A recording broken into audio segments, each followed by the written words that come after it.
because God is not to be abandoned. His goodness is never to be doubted. His will is not to be second guessed when threat looms and traps are laid. I'm trying to contain myself up here, but I'm starting to feel like I'm at home. It's praying more to understand his purposes, to accept his mystery, and to pledge your allegiance to trust his word and to want his will. This is where I am now. You want to call our sermons categorized as terroristic for speaking truth to power against an administration? Well, you shouldn't have told us that, because now we loose it even more. And evil is still going to be called evil whether you categorize me as a terrorist or not, because I can't help but to preach. I'm like those in the New Testament. Lock me up, bring me before the judge who tells me, I'll let you go, but when you leave here, do not mention that name anymore. And the moment you pay your bail and get out of there, walk down the street just saying, Jesus, Jesus, Jesus.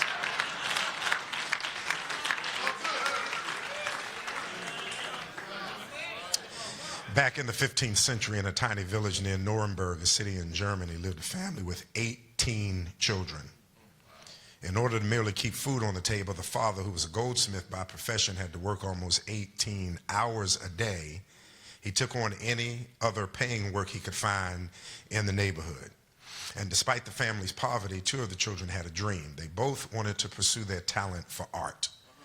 They knew that their father would never be financially able to send either of them to Nuremberg to study in the academy. So after some long private conversations at night in their crowded bed, the two boys finally worked out their plan.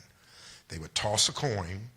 The loser would go down into the dangerous mines, work, and with his earnings support his brother while he attended the academy.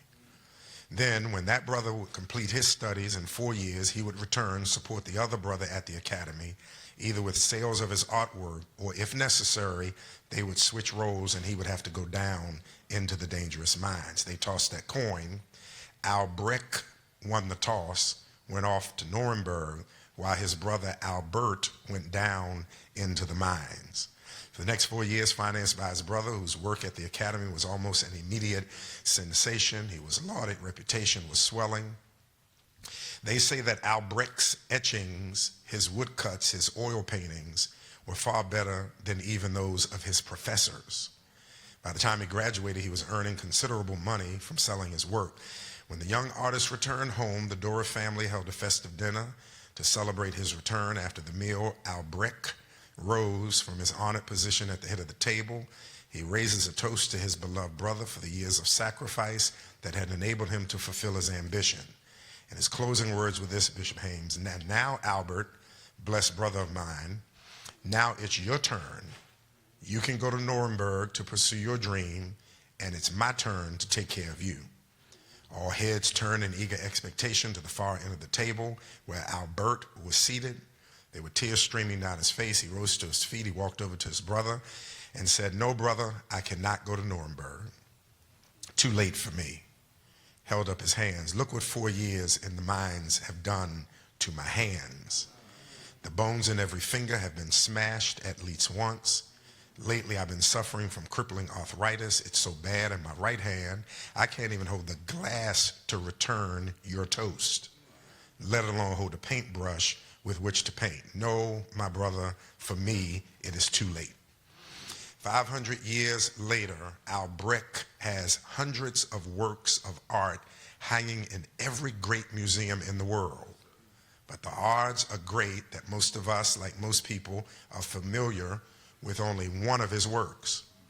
One day, to pay homage to Albert for all that he had suffered and all that he had sacrificed, Albrecht drew his brother's abused hands with palms together, thin fingers stretched skyward. The picture has become known all around the world. You probably have it in your house or office. The picture is called the praying hands. Old man, wrinkled skin, fingers are all crippled and disjointed, and yet they're folded together, raised towards heaven to signify how he handled the loss of his dream and the celebration of his brother's dreams. It was through his discipline to pray.